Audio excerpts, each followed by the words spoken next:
Boa tarde a todos. Vamos dar início à nossa reunião do pré-natal de alto risco, hoje, 18 de setembro. Hoje, a apresentação de um artigo pelo Dr. João Henrique, com a orientação da professora Zilma. Então, João, pode começar. Boa tarde a todos.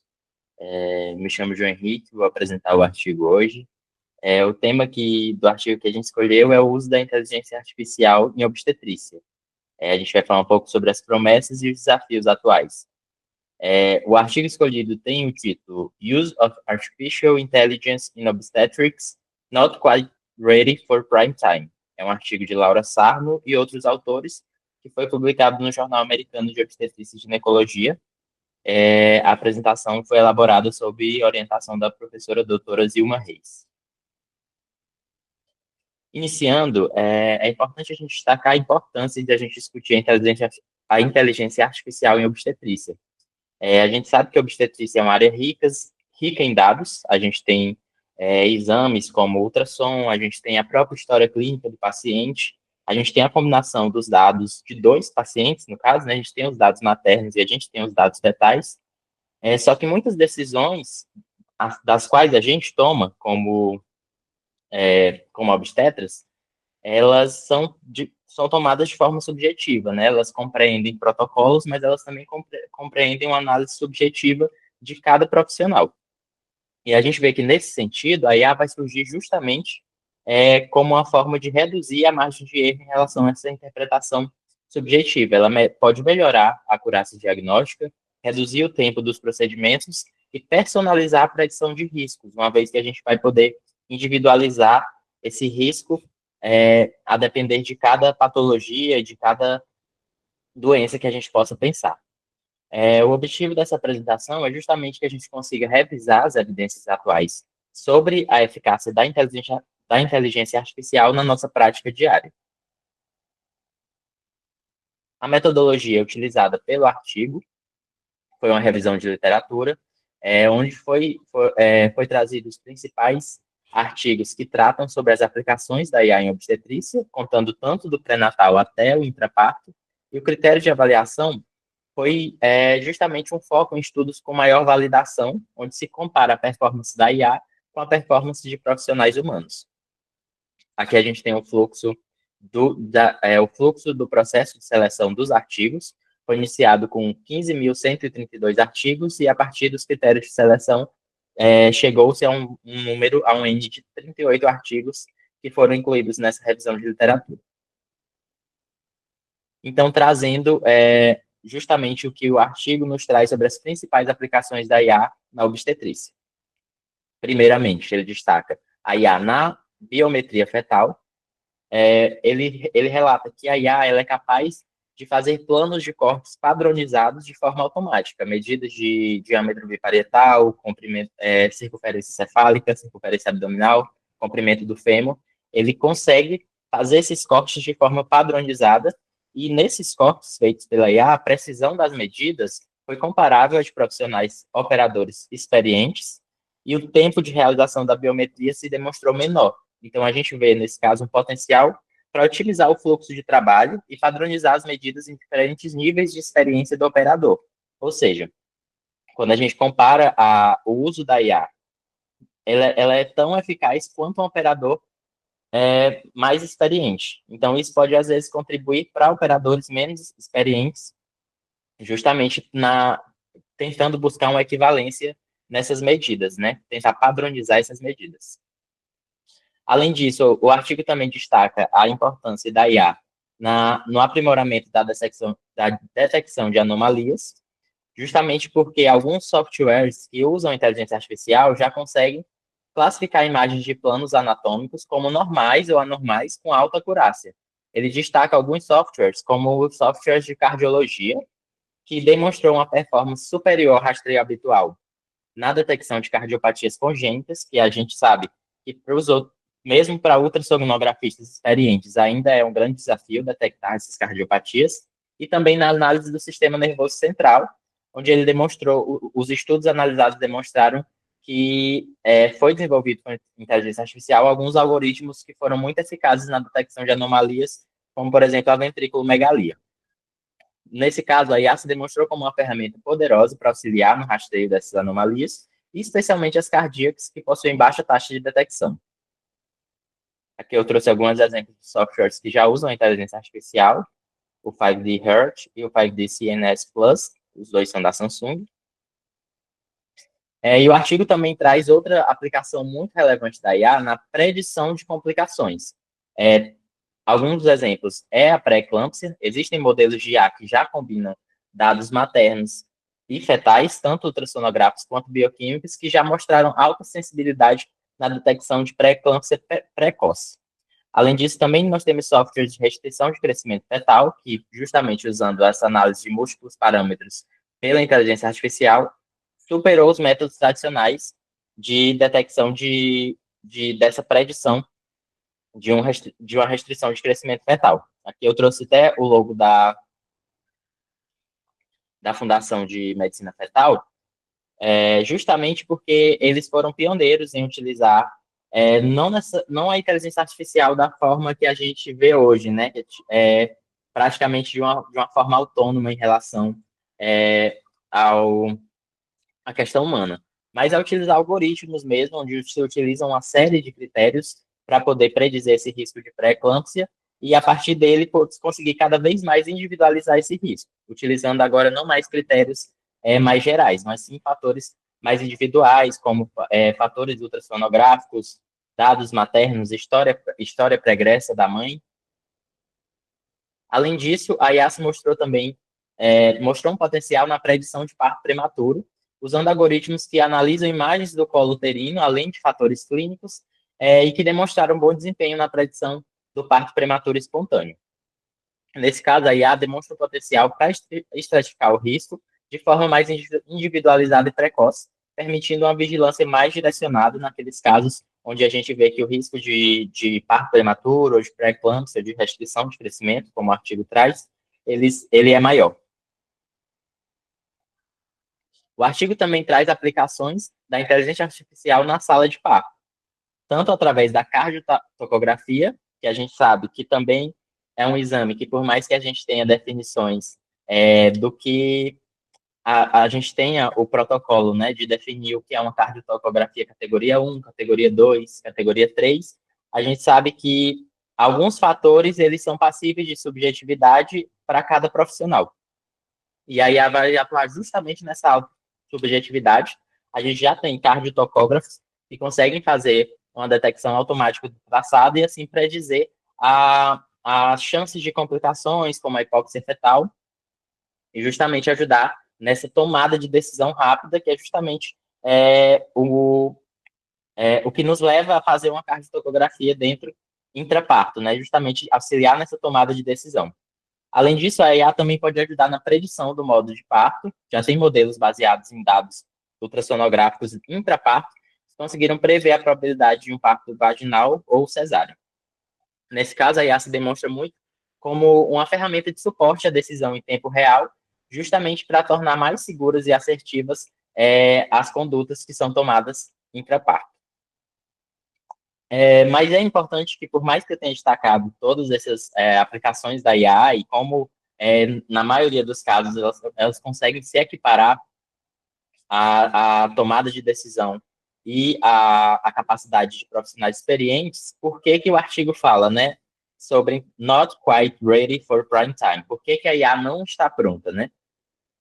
E alguns desafios críticos, eles vão justamente nessa implementação clínica. A IA se demonstra muito boa quando a gente estuda ela, quando a gente usa ela de forma específica, mas para a gente pensar em usar a IA de fato como uma ferramenta clínica de forma geral, a gente encontra muitos desafios. Para começar, em relação à validação insuficiente. A maioria dos estudos utiliza dados retrospectivos, dos 38 estudos, acredito que pelo que eu vi, usa dados prospectivos, e isso faz falta nessa questão da validação, né? Faltam ensaios clínicos randomizados prospectivos que deem uma validação maior para o uso rotineiro da inteligência artificial no nosso dia a dia. Além disso, a gente tem o efeito caixa-preto, que é black box, que o algoritmo ele até fornece o resultado, mas ele não fornece, não explica o raciocínio por trás dele. Isso gera uma desconfiança, porque você não, você pode até utilizar uma ferramenta que está dando resultados, mas se você não consegue explicar como ela chega àquele resultado, você não consegue fundamentar aquele resultado, né? Você não consegue fundamentar sua tomada de decisão em algo que você não sabe como foi exatamente determinado. Outro desafio que a gente tem é a questão da generalização. A gente sabe que a inteligência artificial ela é alimentada por um banco de dados, né? Para eu determinar o que é normal, o que é anormal, a gente precisa treinar a inteligência artificial com base em dados verídicos, em dados que foram analisados por humanos, né? E aí, quando a gente tem que aquele modelo é treinado em determinada população, a gente vai ter que a aplicabilidade dele vai ficar restrita àquela população. Eu não posso utilizar fatores que são determinantes aqui no Brasil para utilizar em países da Europa. Isso pode acabar abrindo margem para erros, né? Justamente porque eu não posso treinar um modelo só com uma população específica e tentar aplicar para uma população geral. E, por fim, um grande desafio, que eu acredito que seja até um dos maiores desafios para a implementação clínica da inteligência artificial, é quem é o responsável por um erro diagnóstico da inteligência artificial. A partir do momento que eu trato a inteligência de uma forma autônoma e eu tomo minhas decisões baseadas na inteligência artificial, quem é o responsável por um erro diagnóstico que possa surgir. E a gente sabe que a inteligência artificial é passível de erro, justamente até entrando naquela questão do efeito black box, que quando a gente não sabe como funciona aquela tomada de decisão, justamente aí reside a chance maior de ocorrer um erro. E aí, quando esses erros acontecem, quem é o responsável por esse erro diagnóstico quando ele é feito por um computador, né? E a conclusão que a gente tem é que a inteligência artificial, por mais que ela tenha se mostrado promissora, ela é uma ferramenta de apoio e não de substituição. A inteligência artificial demonstra um potencial imenso para otimizar tarefas, para aumentar a precisão diagnóstica e para personalizar o cuidado em obstetrícia. No entanto, as limitações atuais, que foram essas que eu citei, a falta de validação, as questões éticas, as questões legais, impedem que seu uso seja rotineiro e autônomo e que seja aplicado de uma forma geral. Atualmente, a inteligência artificial ela deve ser encarada como uma ferramenta de suporte à decisão clínica que pode aprimorar as nossas capacidades, mas não pode nos substituir. E aí, o debate que fica justamente sobre essa questão da inteligência artificial é em qual área da nossa prática diária que no pré-natal de alto risco, que a gente consegue ver um maior potencial de aplicação imediata da IA. Por exemplo, seria na detecção de risco, de comorbidade, seria no cálculo de risco de pré-eclâmpsia, seria justamente na questão da biometria fetal, ou seria intraparto.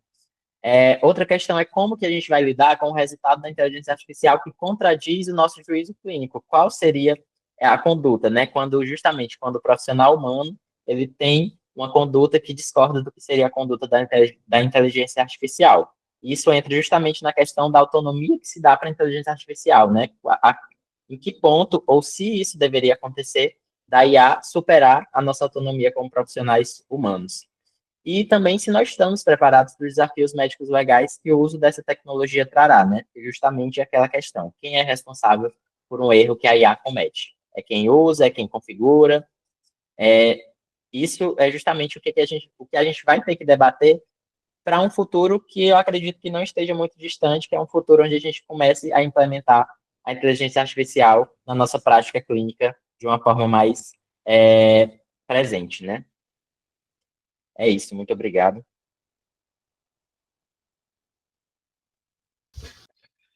Obrigado, João.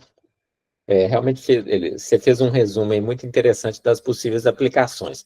Mas vamos passar a palavra para a professora Zilma, que é a nossa grande especialista em inteligência artificial, para ela nos dar mais algumas informações aí. Então, Zilma, pode fazer seus comentários.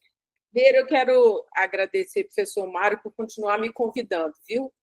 Então, mesmo eu não estando presente em todas as reuniões, eu me sinto muito valorizada e orgulhosa quando eu recebo um convite, tá?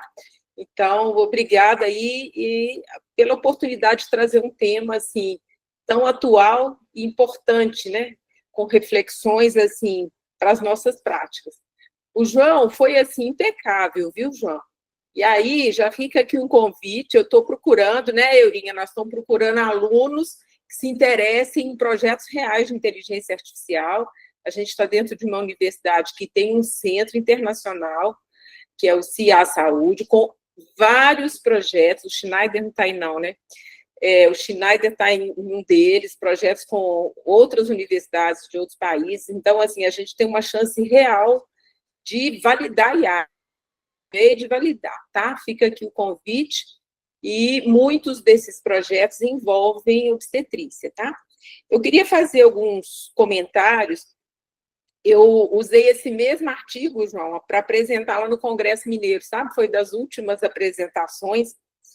E aí, então, eu li também esse artigo em detalhe, porque eu precisava falar, né? Então, eu vou destacar alguns pontos, tá? Primeiro aqui, de fato, ela não está pronta para o horário nobre, porque, como qualquer outra tecnologia, ela tem fases, né? Então, quando eu desenvolvo uma coisa nova, não é porque o meu primeiro resultado deu certo que aquilo ali já está pronto para a prática clínica. Então, aquela mesma sequência que a gente faz, geralmente, primeiro um estudo observacional, retrospectivo, olha, eu acho que tem um potencial. Depois eu desenvolvo, melhoro a tecnologia, depois eu valido, depois eu faço um ensaio clínico. A maioria dos estudos não passou por essas etapas. O que esses estudos aí, em grande parte, mostram? Que se você tem uma base de dados boa, e aí fica uma orientação geral para todo mundo, a base de dados é boa quando eu, lá no meu dia a dia, anoto corretamente todos os dados, no prontuário, no laudo de ultrassom, quando eu guardo as imagens. Isso tudo é uma riqueza para desenvolver modelos interessantes. Se eu não anoto bem em prontuário, pronto, a hora que eu for desenvolver um modelo sobre aquilo, eu vou ter um algoritmo ruim, né? E aí eu estou falando em todas as formas de registro. Texto, casinhas que eu tenho que marcar só com X, imagem e texto livre também. Então, no campo observação, a IA consegue tirar coisas muito interessantes do texto livre, tá? Bom, então, resgatando aqui, né? A tecnologia tem um potencial, mas ela precisa amadurecer e ela precisa passar pelas várias fases para que ela mostre que ela, de fato, tem um lugar. E qual é esse lugar? Reduzir a subjetividade, reduzir a variabilidade entre observadores. Então, eu não acredito que a IA, o objetivo, pelo menos até agora, né, seja excluir um examinador de ultrassom, né, um ultrassonografista, e colocar a máquina fazendo aquilo, né? Talvez ela sirva, sei lá, para um treinamento, porque nesse primeiro momento, né, nos primeiros meses, sei lá, você tem uma pessoa treinando, pode ser que a medida do fêmur, medida várias vezes, ela tem uma variabilidade, então ela ajuda a reduzir essa variabilidade, falar, você acertou, eu acho que você devia medir de novo, vai fazer sugestões, tá? Coisas subjetivas também, como a cartografia, o traçado, que traçado, ele quer queira, quer não, né? A gente já tem lá muitos sistemas inteligentes, mas que não são baseados em IA, que você tem um padrão. E aí, o padrão da FIGO, o que é o padrão não tranquilizador? Ele vai lá e aplica o padrão.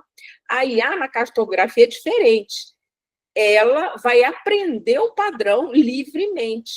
Ela vai olhar para os dados para trás e vai falar assim, quando tinha esse padrão, o pH não... Quando tinha esse padrão, o ápice foi tanto. Quando tinha esse tanto, teve encefalopatia.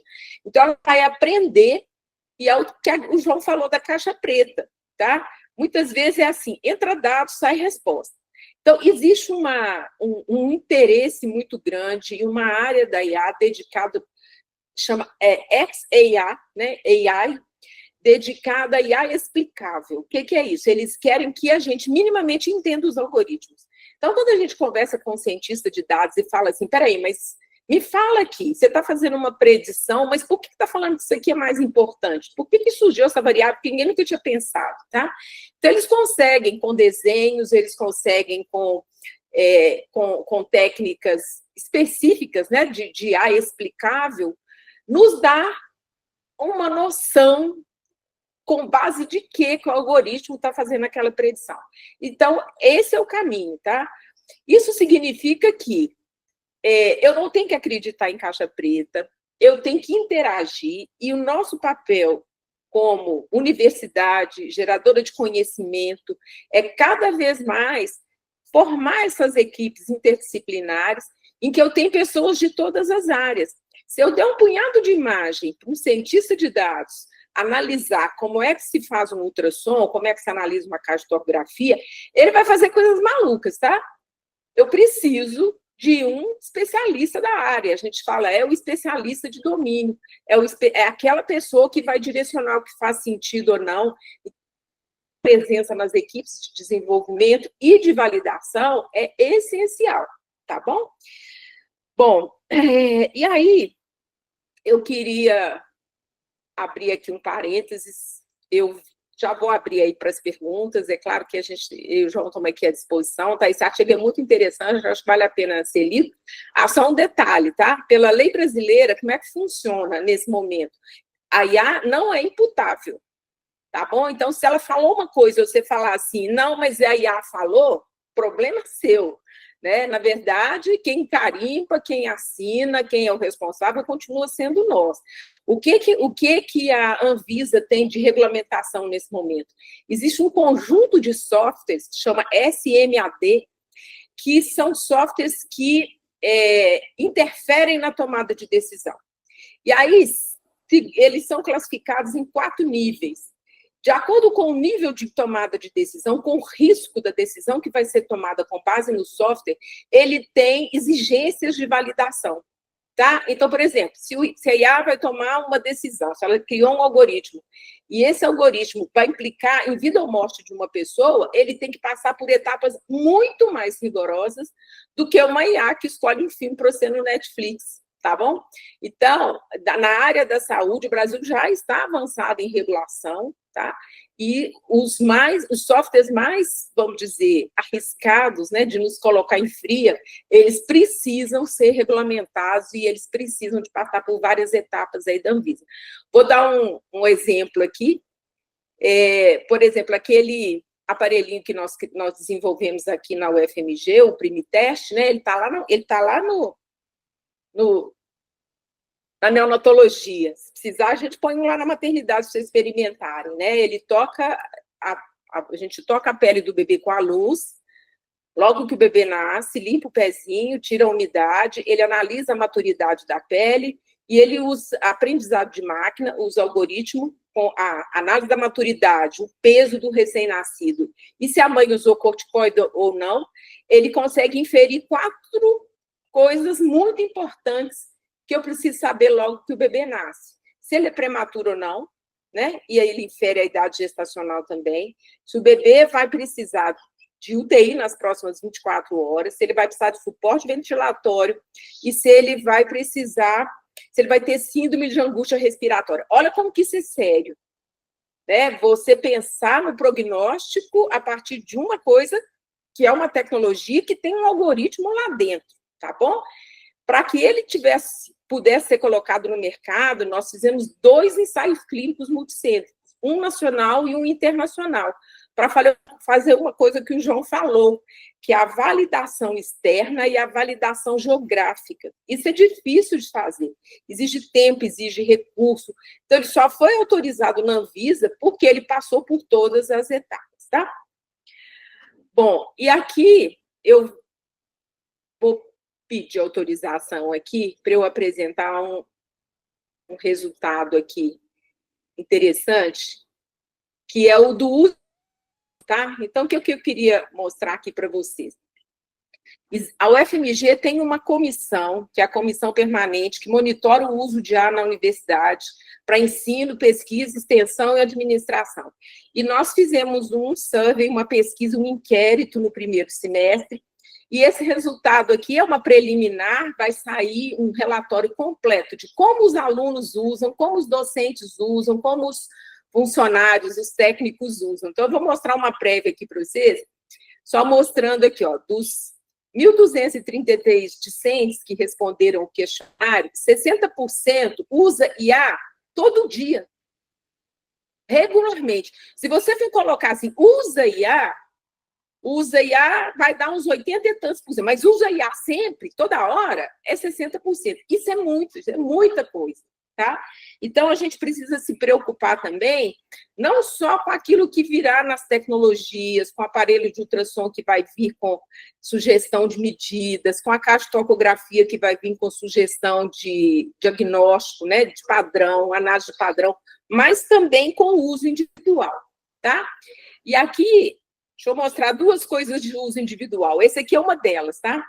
Então, olha só, a Jéssica é minha aluna de mestrado, acabou de defender, e ela ama ultrassom. E aí, o que ela me falou? Ela me mostrou isso que eu achei tão interessante, quer dizer, é um uso de baixíssimo risco, mas é um uso interessante. Ela pega lá uma imagem de 3D e ela aprimora. Ela aprendeu a fazer o prompt, então ela melhora. Essa aqui é a primeira aprimorada, essa aqui é a segunda. Então, com isso, ela consegue oferecer para o casal alguma coisa assim que não seja um bonequinho de barro, né? Assim, mais próximo da imagem real. Fica muito legal. E ela me mostrou, essa aqui é uma imagem com permissão. As outras ela não tinha permissão, então eu não apresentei. Um filho de um oriental com o olho puxadinho, um filho de um casal negro com os traços. É muito interessante, né? Quer dizer, é uma coisa simples, do uso individual. Se você for usar, ela usou o ChatGPT para fazer esse melhoramento de imagem, nunca eu devo colocar nome de paciente, tá? Nenhum identificador, nem para exame de imagem, nem para qualquer dica que eu precise lá no ChatGPT. E aqui eu queria mostrar uma coisa básica que eu costumo ensinar nas aulas de graduação, de pós-graduação, aonde eu vou, que é o uso individual, tá bom? Então, olha só. O que eu não devo perguntar, colocar, eu já falei, né? Eu nunca devo colocar dado pessoal, nem meu, e nem exame de ninguém com identificação e IA. Vocês sabem que a gente tem uma frase que é a seguinte, não sei se vocês conhecem, né? Se é de graça, o produto é você. Eles nos usam para treinar a IA, né? Na verdade, tem nada de graça, a gente está ajudando eles a treinar os modelos. Mas vamos lá, tá? Eu nunca faço uma pergunta assim, eu tenho uma paciente com placenta creta, o que fazer? Essa pergunta é péssima para ela. Ela não sabe com quem que ela está conversando, ela não sabe o que ela tem que entregar, nem onde ela vai buscar, ela fica divagando. A chance dela entregar um resultado ruim é muito grande. Eu devo, um bom prompt, um bom comando de IA no uso individual, ele deve ter esses itens aqui. Eu tenho que falar um contexto, um escopo, estabelecer uma tarefa, definir como ela vai entregar e dar um exemplo ou indicar a fonte. Então, por exemplo, essa pergunta aqui, tá? Como é que ela poderia ser melhorada para eu ter uma resposta, uma interação melhor com o modelo de IA? Eu falaria assim, sou médico, estou em uma maternidade realizando atendimento de urgência. Então, eu delimitei o contexto, o escopo. Depois, o que você vai fazer, né? Manda vão mais. Então, a minha paciente é essa, parará, tá vendo? Tudo não identificado. G3P2, 2 cesáreas, 38 anos, idade gestacional tal, diagnóstico de placenta prévia total com sinais de invasão na parede vesical. O que você vai fazer, Iá? Você